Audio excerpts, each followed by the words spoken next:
আজকে খড়গপুর সার্ভে করতে যাই, এটা কি দেখলি রে বাপ। তো প্রথম থেকে শুরু করি।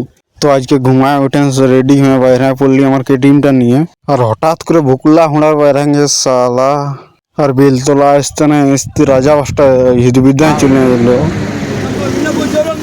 বাসটায় চাপতে না চাপতেই গুপ্তমণি পৌঁছাই দিল একবারে। তো হালকা প্রণাম টানাম করার পর আরো যাত্রাটা শুরু করলি। দেখতে দেখতে চৌরঙ্গি পৌঁছে গেলি। এরপর দেখতে দেখতে LIC বাস স্ট্যান্ডের নামে পড়লি।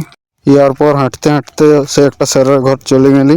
স্যারের ঘরে হালকা খাওয়া দাওয়া করার পর বাইরে পড়লি সার্ভে করার জন্য।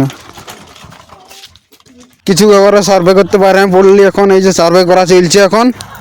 তো খড়গপুরে একটা মন্দিরে ঢুকে প্রণাম টনাম করার পর এই যে মন্দিরটা নতুন মনে হচ্ছে কিন্তু অনেক পুরানো। তো এই মন্দিরটায় ঢুকে নিয়ে দেখছি অনেকেই ঠাকুর আছে। মন্দিরটা বাইরে করে এখন বাস স্ট্যান্ড দিয়ে যেতেছিলি, আর একটা টোটো চাপে করে খড়গপুর বাস স্ট্যান্ড পৌঁছে গেলি। ভিউটা দেখতে পারো। তারপরে শাহরুখ খানের মতন একটা চশমা মাস্ক গোতা নিয়ে বাইরে পড়লি একটু ঘুরতে। তো হালকা করে গোলবাজার দিয়ে ঘুরতে চলে আলি। গোলবাজারে একটা শাহরুখ খানের মতন পোজ দিয়ে ফটো তুলে নিলি। তারপরে হালকা খাওয়া দাওয়া করার পর আরো বাইরে পড়লি ঘুরতে যাওয়ার জন্য। আর ঘুরতে ঘুরতে হঠাৎ করে আমার একটা ফ্রেন্ডের সঙ্গে দেখা হয়ে গেল। খড়গপুরে যে এরকম একটা মন্দির আছে, তো আমি নাম জানি না, তোমরা যদি কেউ জানো কমেন্টে বলতে পারো।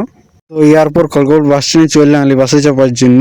ফাঁকা দেখে একটা বাসে চাপে পড়ি যাতে সিট পাই আমি। তারপরে দেখতে একটু জমা গুপ্তমণির মন্দির পৌঁছে গেলি। তোমার প্রণাম টনাম হালকা করে দিলি।